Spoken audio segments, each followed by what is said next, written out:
Alrighty, let's talk about Harmony of Dissonance sub-weapons.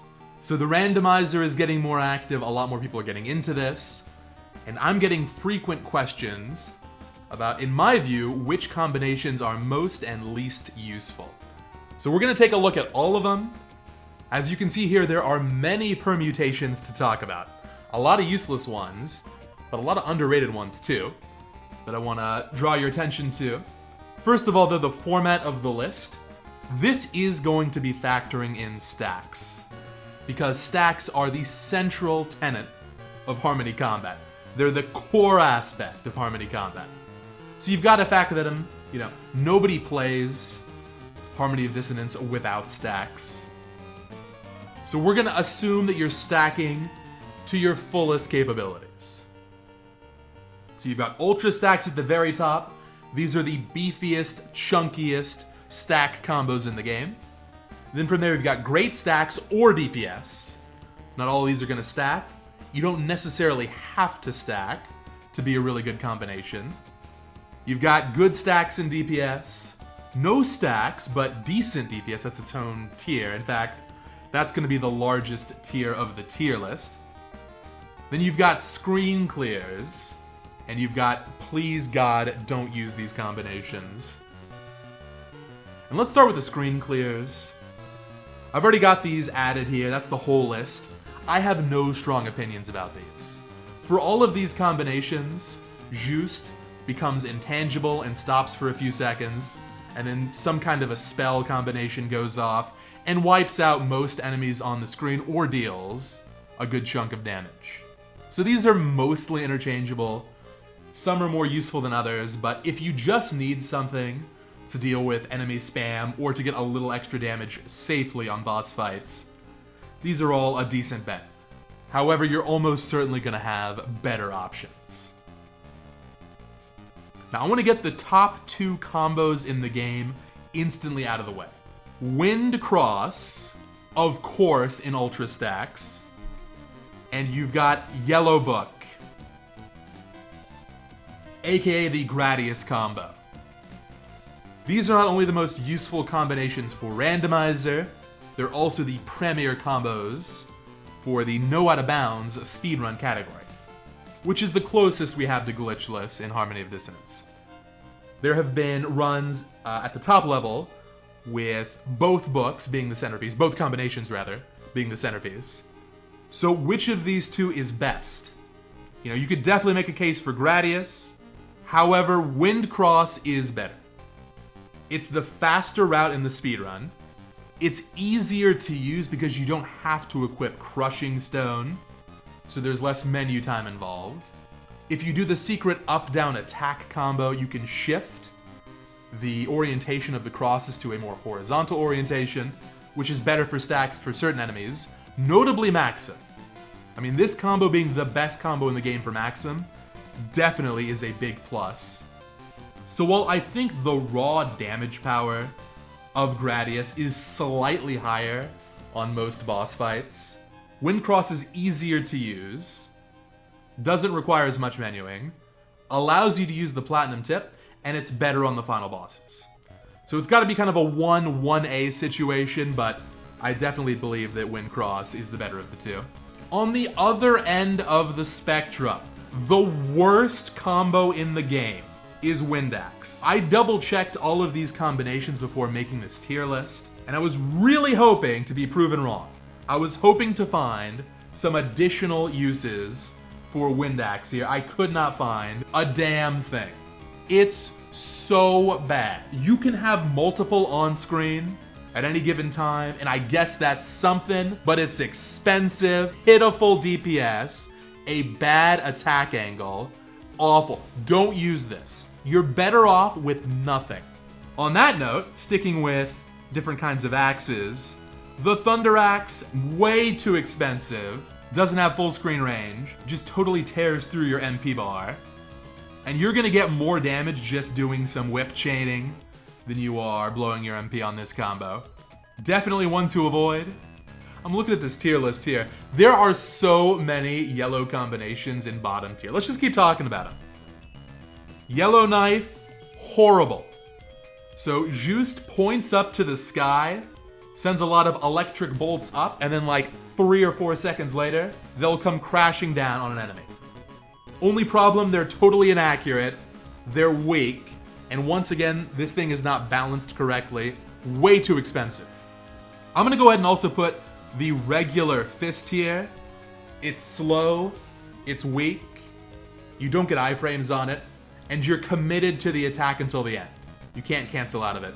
So the fact that 3 combinations in the game are actually worse than this is kind of shocking. But it's true. At least this one doesn't use MP. It's got a pretty cheap heart cost. So if you have absolutely nothing better, and you position really well, and it's early in the game, sometimes you'll use this. I mean, I wouldn't recommend it, but I could envision a world where this gets used. Cannot imagine a world for Yellow Axe. Just can't imagine it. Yellow Holy Water, very similar to Yellow Axe. Don't bother, it's bad. Yellow Punch, don't bother, it's bad. Expensive, weak, not worth it. I don't know why, but Yellow Book is either really bad or really good with absolutely no in-between. So let's wrap up the Yellow Book conversation with this one right here, which is the other good one. Grand Cross does have some of the same drawbacks as the other yellows, where it's kind of expensive, and it does lock you in place briefly, but it's got great damage potential. The iframe length on this thing is excellent, and it's one of the best combos for Maxim, because the way the Maxim fight works, you have to get a certain amount of damage in without taking damage yourself to stun Maxim. So as you can imagine, a big Grand Cross that makes you totally invincible in multi-hits, it's going to be perfect for putting Maxim into stun. So it gets bonus points for that. I don't think it's amazing. And a small spoiler, this is going to be the bottom of greats. But yeah, definitely a really, really good combo. Let's get some stuff in the middle. How about regular old Holy Water? This thing is not bad. I'm telling you, it's not bad. It's in this yellow tier here because it actually can stack. This is a relatively new stack found by Fuse. Hard to time. You have to have Crushing Stone, but Crushing Stone plus Holy Water is just enough to stack some of the larger boss fights. And that can be really useful if you have no other good stack options. But besides that, it's a nice complement option to your regular whip. So this one's underrated. Overall, I think this is the 3rd best standard sub-weapon in the game. The best one is actually gonna be the only ultra stack option that is not a book combo. And that is the regular cross. If you've seen any kind of a juiced speedrun of this game, you know why this is here. But just regular old cross is incredible.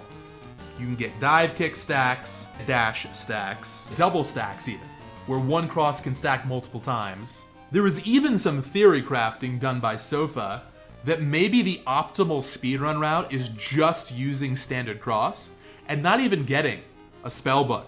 That's how good cross is. So yeah, in any kind of a randomizer preset where you have multiple sub-weapons to choose from, you always want to stick with the cross, because just having cross is the 3rd best combo in the game. And then if you happen to find the win book, it's the best combo in the game. So this is really all you need. No denying this thing is a true top tier.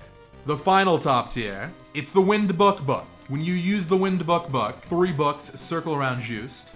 It's an excellent shield, and unlike the Wind Cross shield, this one is on a fixed duration. It does not deplete as it deals damage to enemies.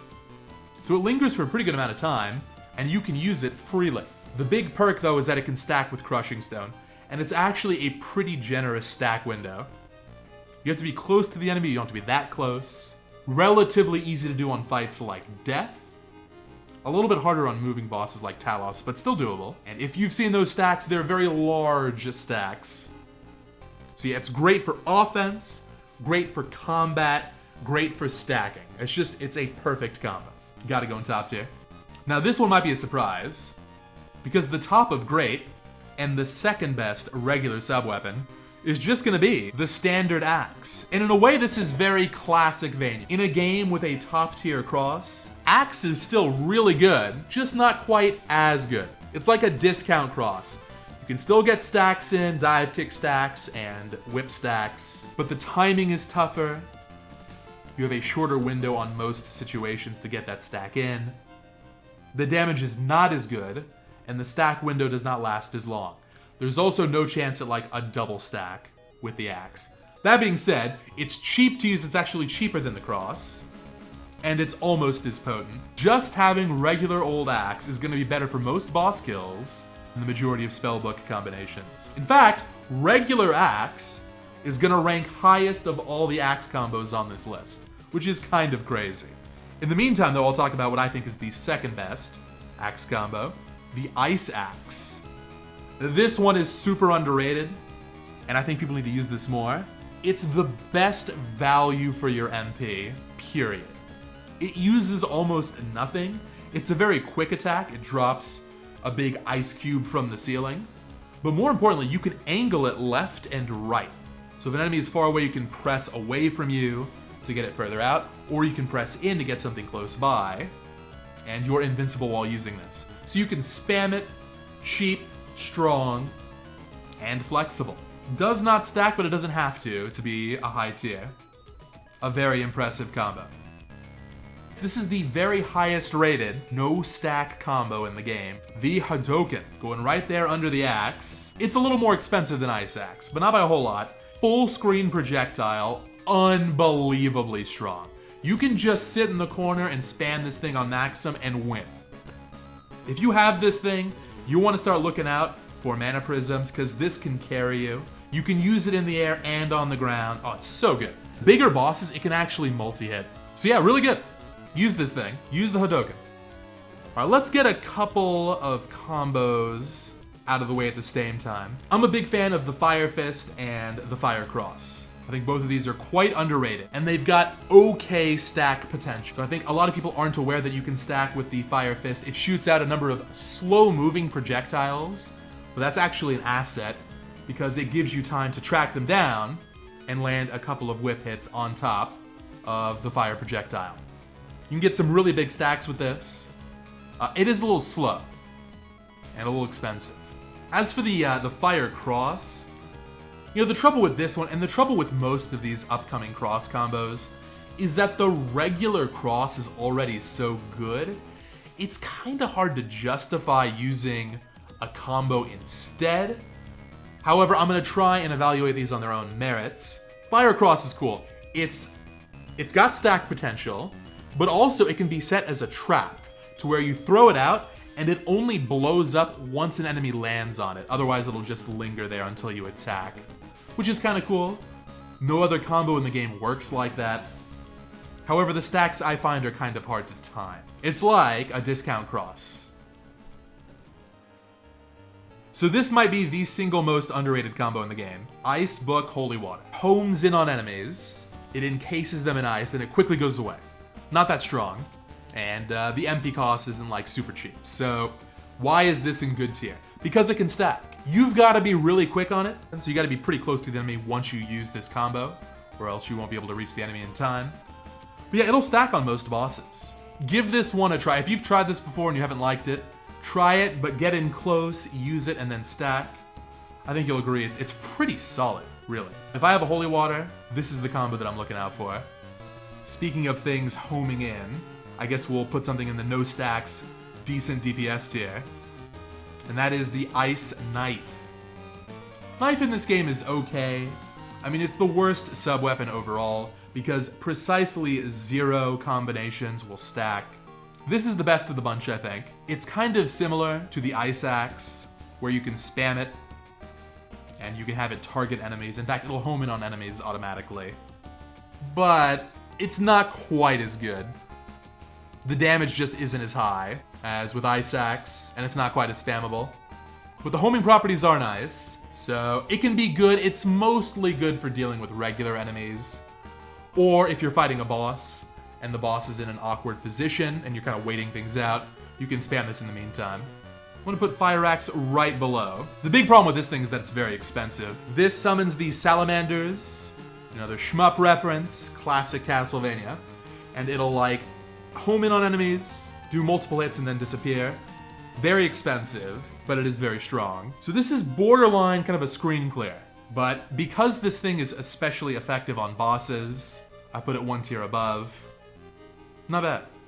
Let's talk about Vanilla Book and Vanilla Knife at the same time. I feel like people don't give these two enough of a chance. They are not gonna be good as your primary offensive tool, for sure.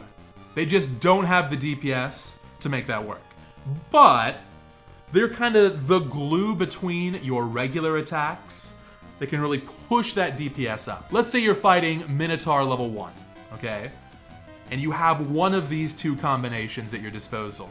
If you go in and just spam the knife, it's gonna take ages. But if you use the whip, and then Minotaur doesn't attack you have to wait on, like diving into the wall, you can use either of these to maximize your DPS until, the fight resumes properly. So yeah, they're both very flexible.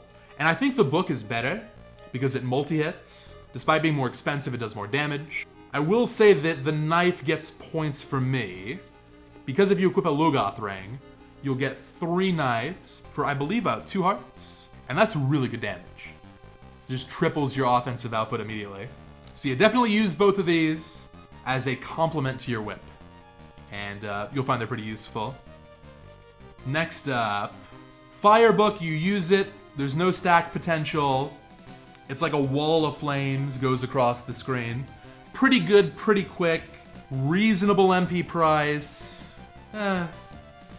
Kind of a forgettable combo.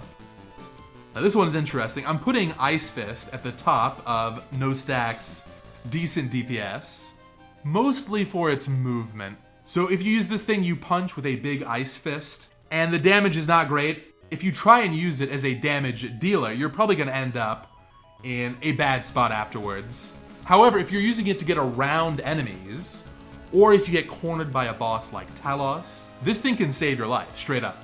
So it's good for speed clearing regular rooms, and it's good for boss survival. Those to me are its 2 main advantages. Ice Book is going right here. This is more of a theoretical stack. So with the Ice Book, if you have a boss pinned to the wall and you use this thing, you can get a little mini stack. That almost never happens, even if I'm intentionally going for it. I find that it rarely actually works. But besides that, it's quick, it's cheap, good damage, kind of a good get off me option. I gotta give it at least some points for the theoretical stack potential. Very, very solid. I really wanted to rank this one low, but I couldn't really justify it. I hate the Ice Cross. I think the real reason I hate the Ice Cross is that it's a cross combo, and cross combos are so good for the most part that just having a little baby familiar follow you around to deal single points of damage per hit, that's just kind of unimpressive. But this is one of 2 familiars in the game, and it can be useful. This is a I have nothing better to use option, and it will give you a little extra damage no matter what you're fighting. It can be useful. If this thing was a little stronger, like 20-30% stronger, it'd be good enough for good, I think. So kind of a shame that one of the few familiars is so underpowered. Next up, we've got the Fireball combo. Fire Holy Water. This thing, it really feels like it should be able to stack, but it just can't.